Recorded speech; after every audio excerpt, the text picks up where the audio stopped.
Chapter 1. The Chancery Ghost. Wei Luo was known in the Imperial Chancery as the Ghost of the Archives. Pale, quiet, and perpetually swathed in high-collared, muted gray robes, he was a junior strategist of unparalleled skill and unnerving presence.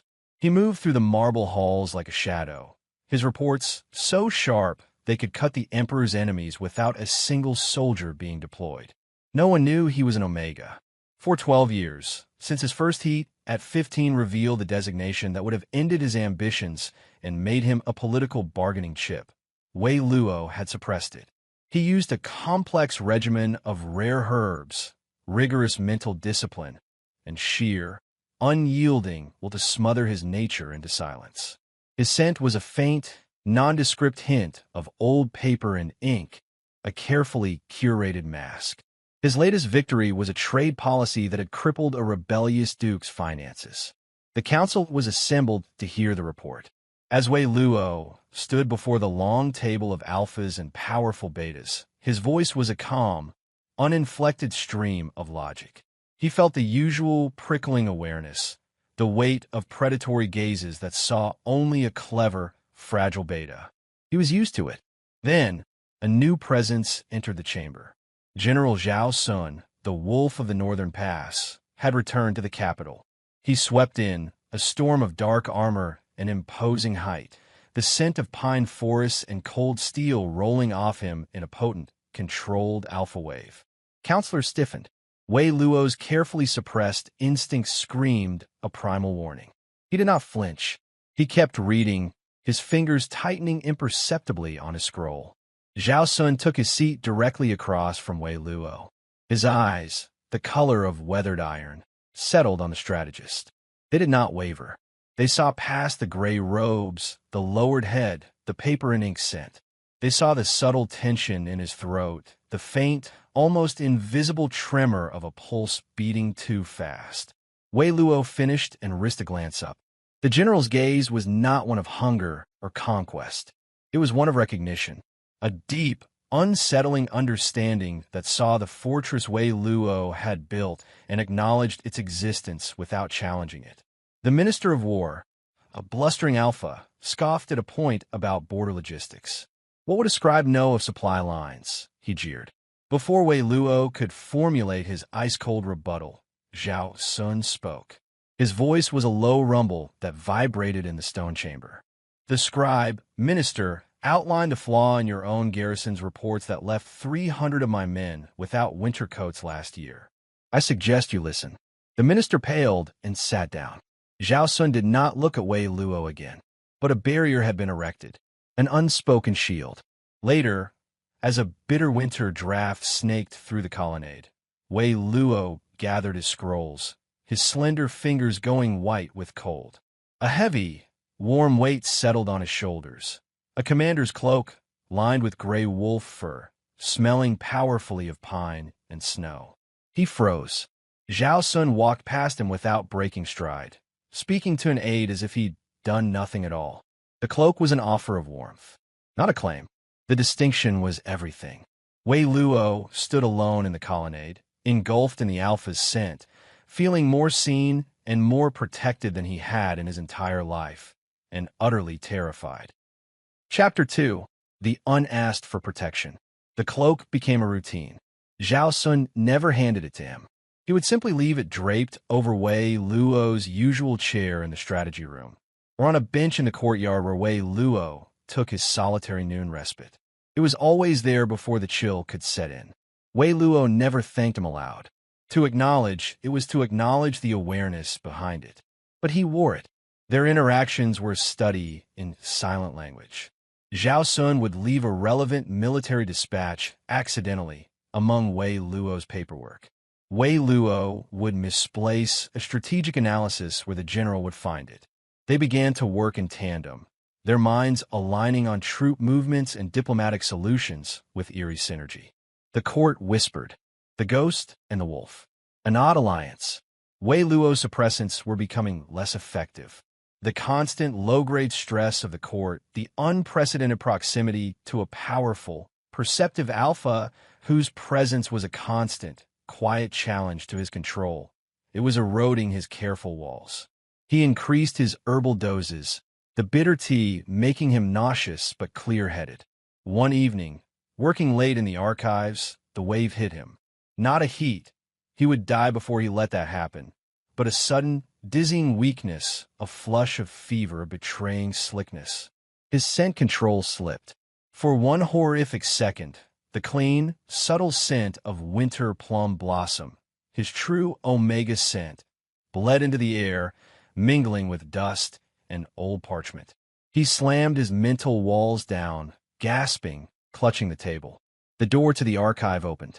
Zhao Sun stood there, having returned for a forgotten missive. The air was thick with the fleeting, fading sweetness of plum blossom and the immediate, aggressive surge of protective pine and steel. Zhao Sun's eyes flared, his alpha instincts undoubtedly roaring at the scent of a vulnerable omega in distress. Wei Luo braced for the worst. For advance, for demand, for the end of his life as he knew it. Zhao Sun took one step inside. Then he stopped. He did not come closer. His jaw was clenched so tightly a muscle leaped in his cheek, his hands fisted at his sides. The struggle was visible, physical. The instinct to claim warring with something else. He took a deliberate step back. Then another. He reached behind him, never breaking eye contact with Wei Luo, and pulled the archive door shut, sealing Wei Luo inside, alone. Wei Luo slid to the floor, trembling. The general had not only restrained himself, he had given Wei Luo privacy. He had contained the situation and Wei Luo's secret by locking him in. It was the most profound respect and the most shocking defiance of biology Wei Luo had ever witnessed. The next morning, a simple, unmarked clay pot appeared on Wei Luo's desk. Inside was a tea blend of rare, soothing herbs, not suppressants but stabilizers. Things to strengthen, not to smother. There was no note. Wei Luo brewed it. It tasted of mountain springs and patience. He drank it wearing Zhao Sun's cloak, the general's scent and his medicine creating a paradoxical haven of safety. The invisible line between them remained.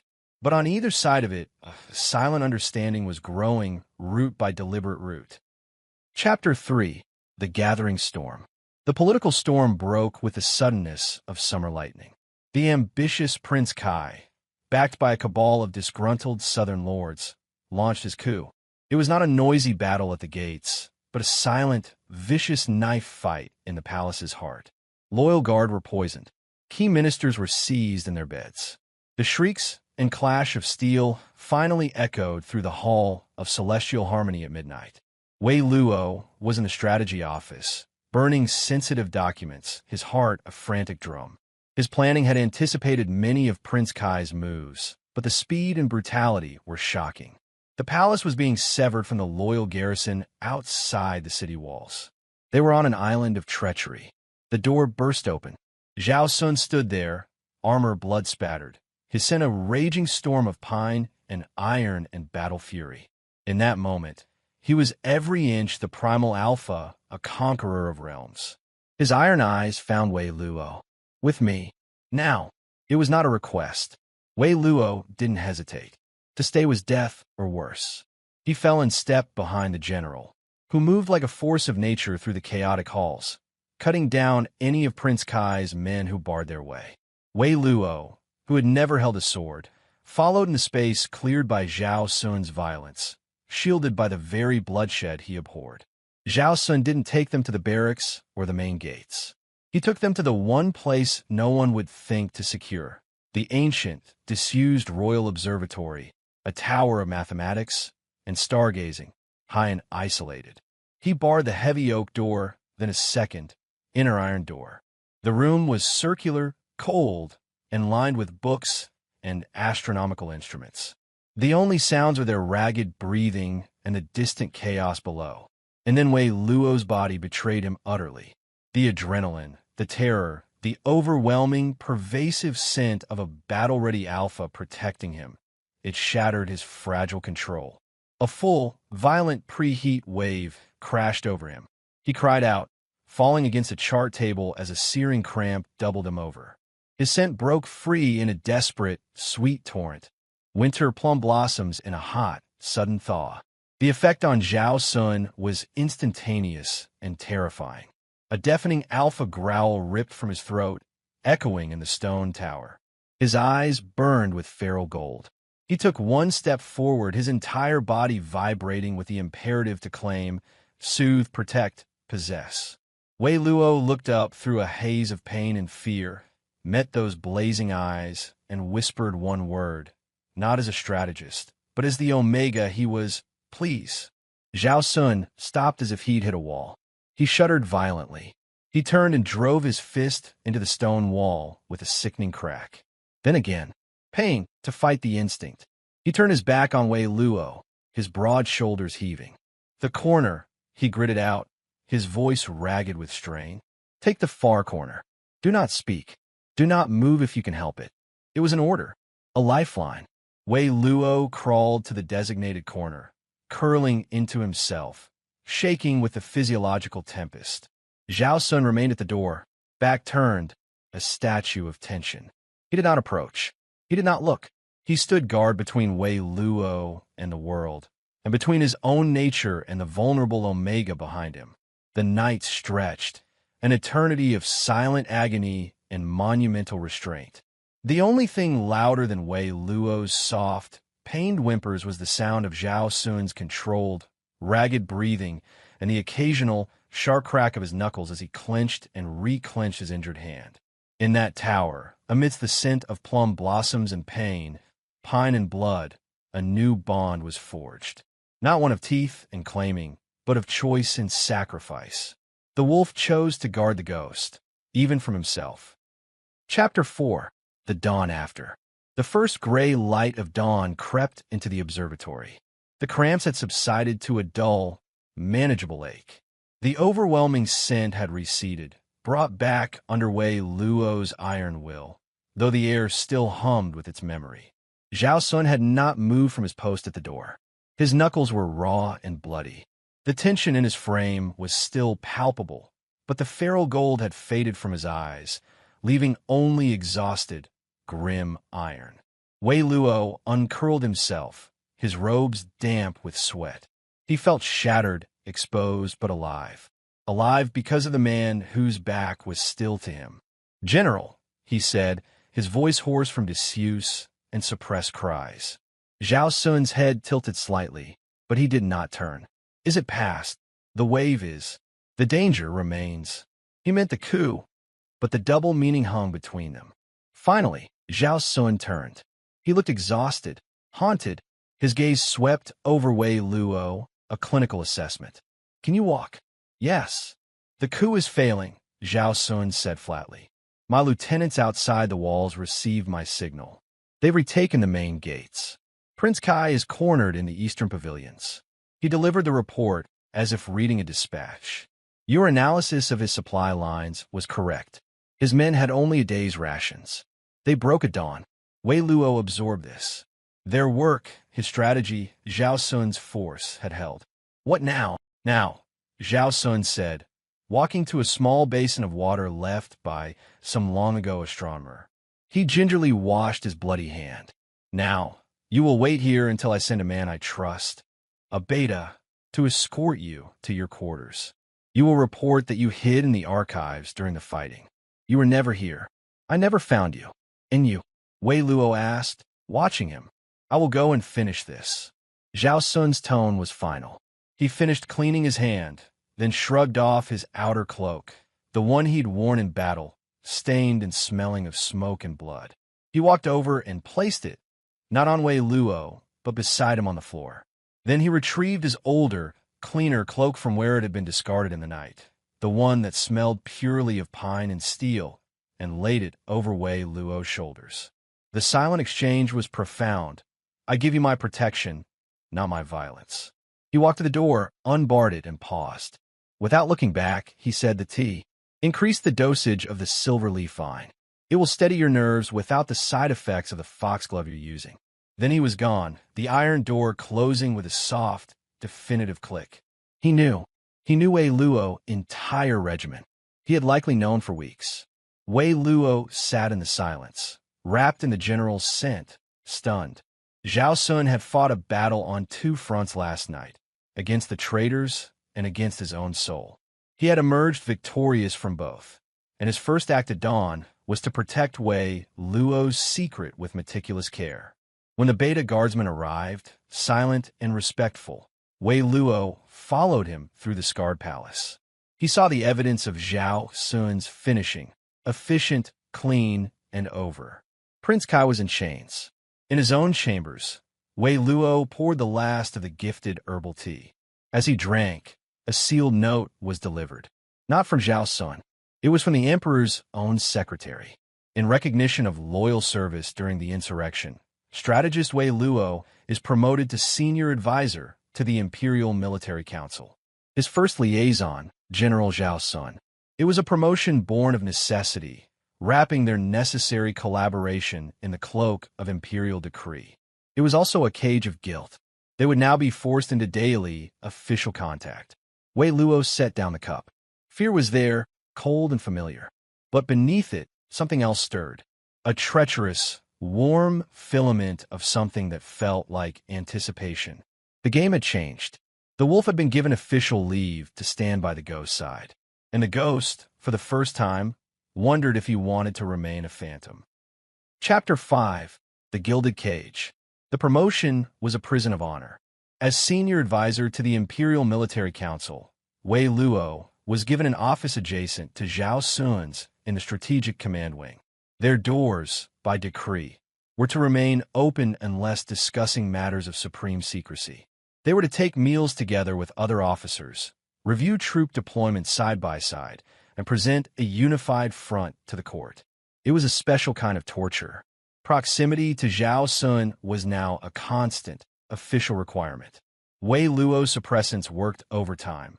The herbal tea from the general a lifeline he accepted with silent gratitude, brewing it openly on a small brazier in his office. Let them think it was for focus. Zhao Sun was correct. Impeccably, infuriatingly so. He never referenced the night in the observatory. He treated Wei Luo with a formal respect that was mirrored by the entire staff. The protective gestures continued, but were now cloaked in bureaucratic necessity. Advisor Wei requires the latest topographic maps of the Southern Pass, Zhao Sun would say to a clerk, ensuring Wei Luo had resources before he even asked. When a particularly arrogant alpha captain spoke over Wei Luo in a meeting, Zhao Sun would simply let the silence stretch until the man faltered, then say, "You were interrupting the advisor's point." Concluded, Advisor Wei. He left a thicker, winter-grade version of his cloak on Wei Luo's chair as the seasons turned. Wei Luo found himself studying the general not just as a military asset, but as a man.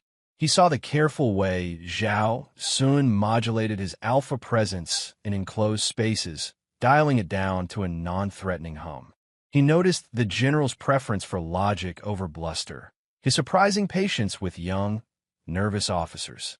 He saw the shadows under his eyes that spoke of sleepless nights, likely spent wrestling the same instincts he'd mastered in the tower.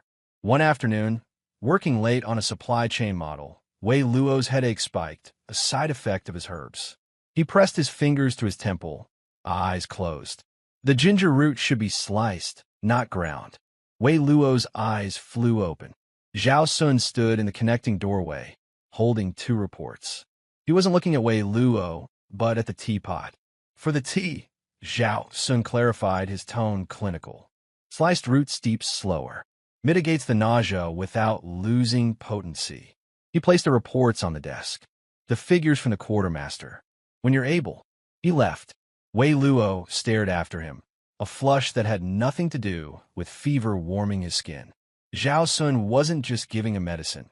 He was giving him advice on how to take it. The intimacy of that knowledge, delivered with such detached practicality, was dizzying. The fragile equilibrium shattered during the imperial hunt. It was a display of power, of alpha prowess. Wei Luo, as a senior official, was required to attend, though he stayed well back from the forest line, a gray figure amidst the vibrant silks and furs. Chancellor Luo, a cunning old fox who had supported Prince Kai until the last possible second, sidled up to him. His scent was cloying, like overripe peaches. Advisor Wei, how remarkable you've risen, and so close to our formidable general. His eyes, sharp and greedy, scanned Wei Luo up and down. One might almost smell opportunity on you. It was a probing shot in the dark, but it hit its mark. Wei Luo's control, strained by the open air and the cacophony of alpha scents, slipped. For a fraction of a second, a thread of true scent, plum blossom, escaped. Chancellor Luo's nostrils flared. His eyes widened, then narrowed with voracious understanding. A slow, triumphant smile spread across his face. He had found the chink in the ghost's armor, a secret more valuable than any military plan. Before he could speak, a shadow fell over them. Zhao Sun stood there, having appeared as silently as a true wolf. He held a dead pheasant by its neck, blood dripping on the grass. His presence was a physical wall, his pine and steel scent surging forward to aggressively blanket Wei Luo's, to erase it from the Chancellor's perception. Chancellor, Zhao Sun's voice was quieter than the rustle of leaves and deadlier.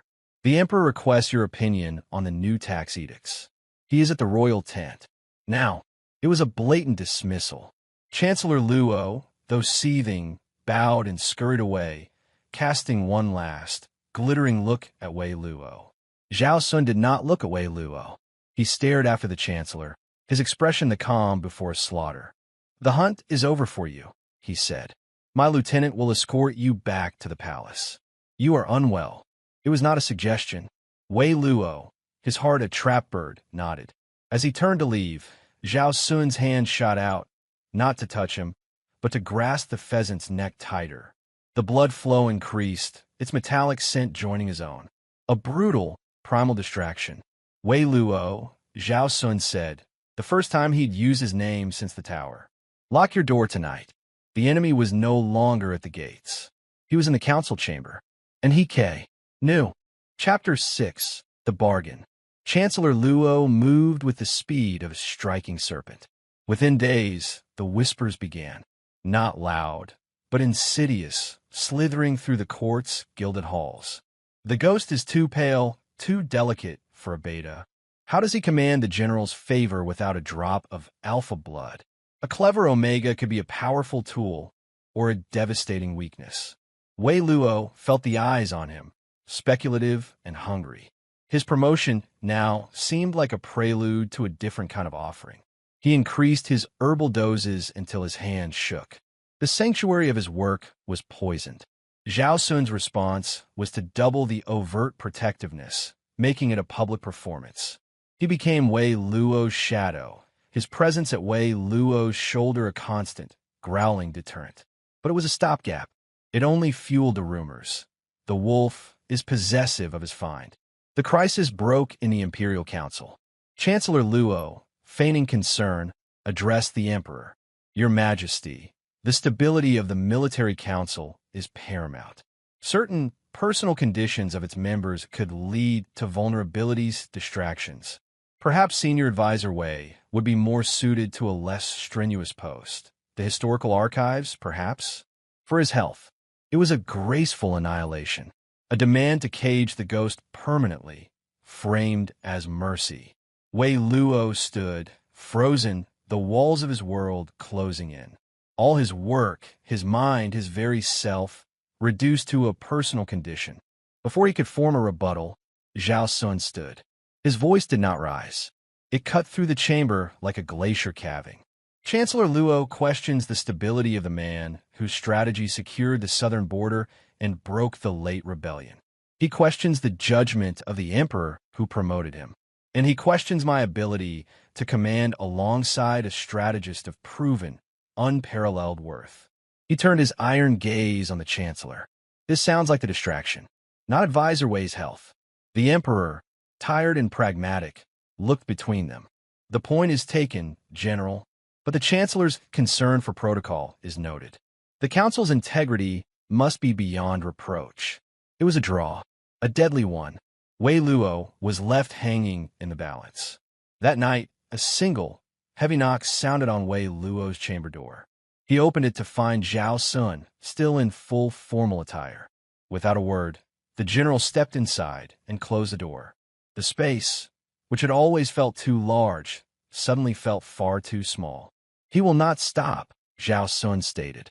"He will use you to get to me, or trade your secret to another. You will be removed from your post, and then you will be claimed by the highest bidder." Wei Luo knew he was right. "So this is the end of my service?" "No," Zhao Sun said, his eyes burning in the dim light. "It is the beginning of a different strategy." He took a deep breath, as if bracing for a charge. "Marry me." Wei Luo's mind went blank.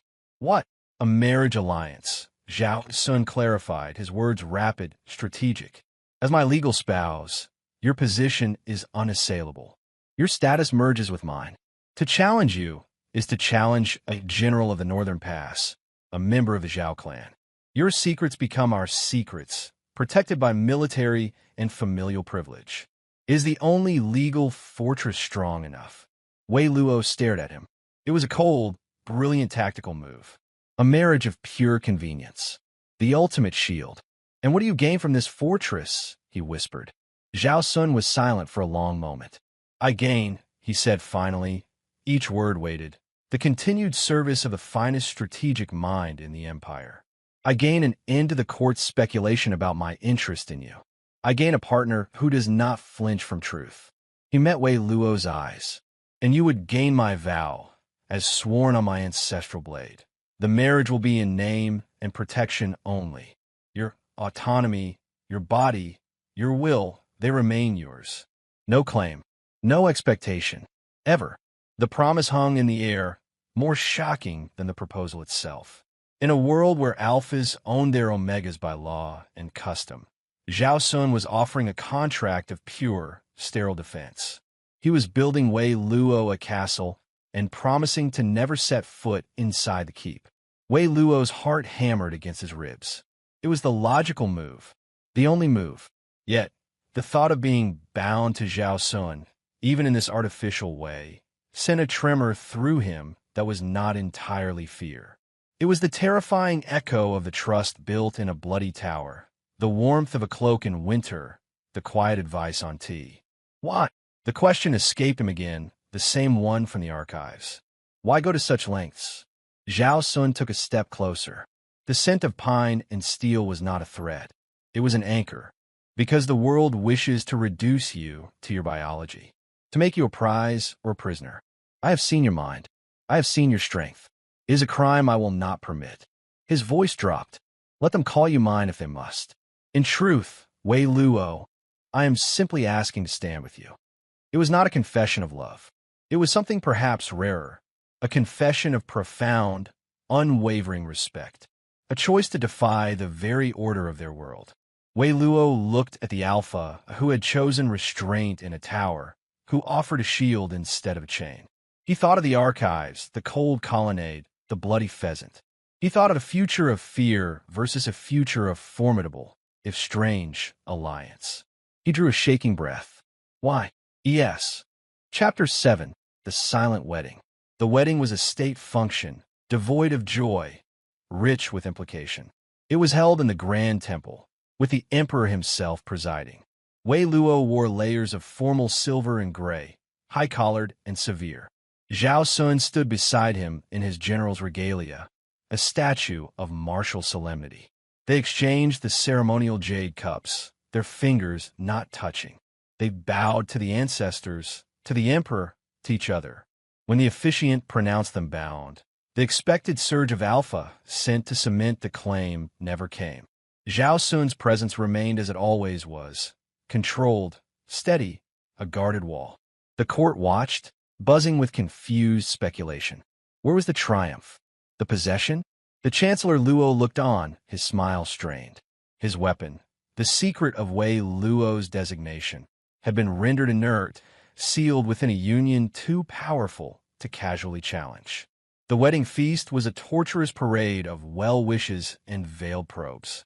Wei Luo sat beside his new husband, picking at food he couldn't taste. Zhao Sun drank sparingly, deflecting intrusive questions with monosyllabic answers or a cold stare that promised violence. When they finally retired, it was not to the general's quarters, but to a new, adjacent set of apartments that had been connected by a single, ornate door. Zhao Sun led Wei Luo to the threshold of what was clearly the Omega's side.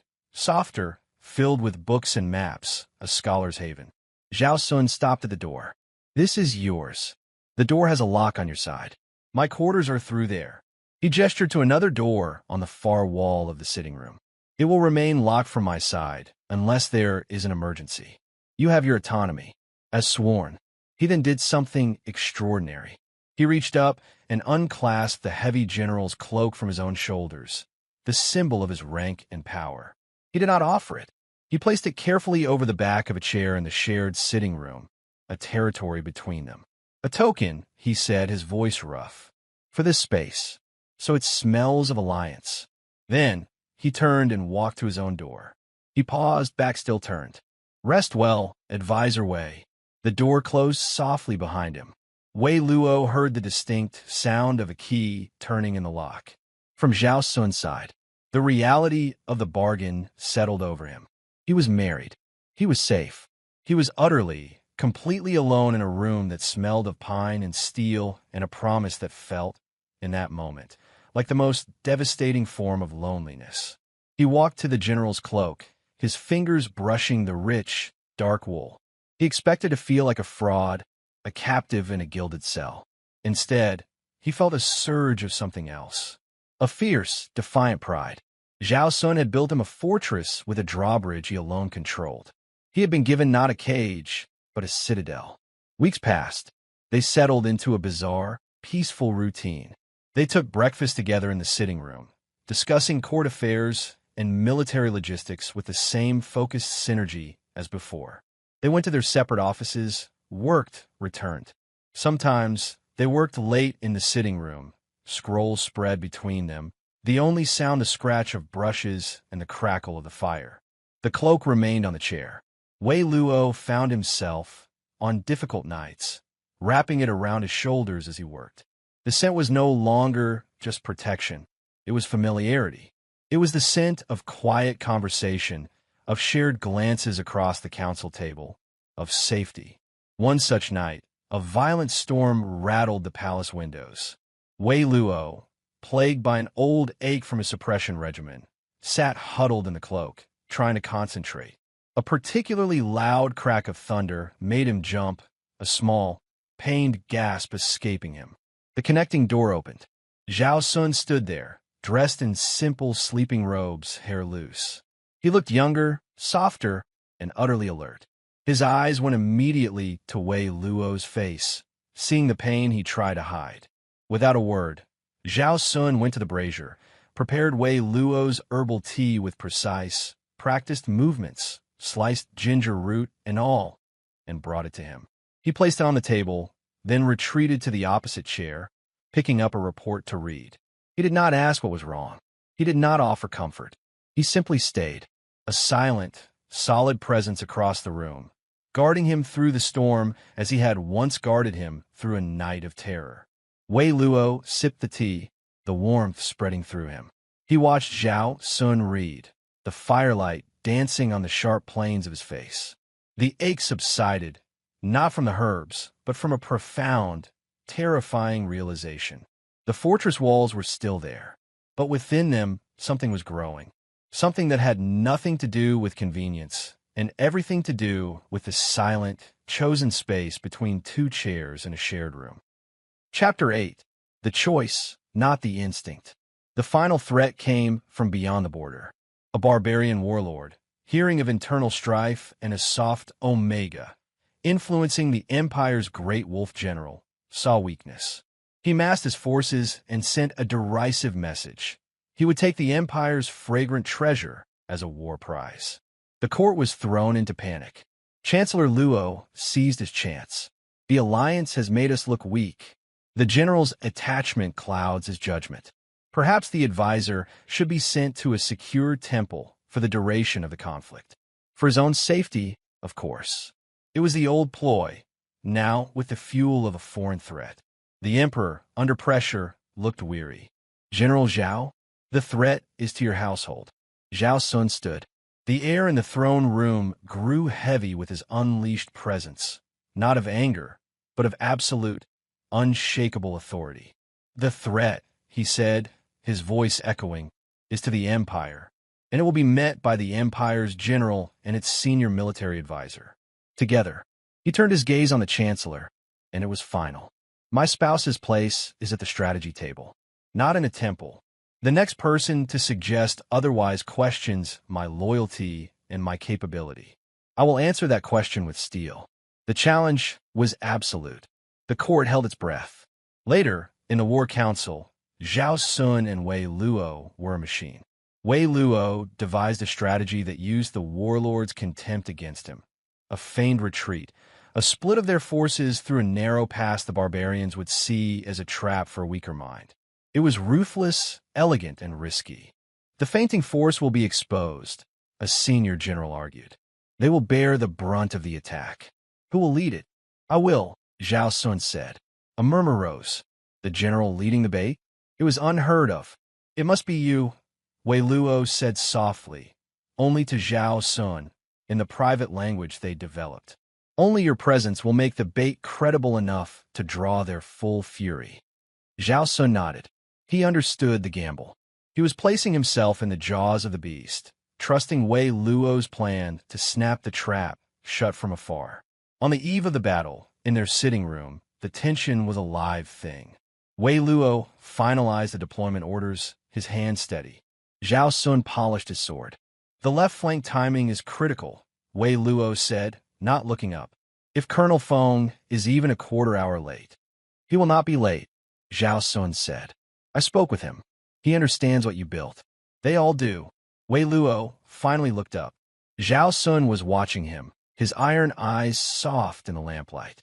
The fear Wei Luo had bottled up, the fear of the plan failing, of the man across from him not returning, surfaced.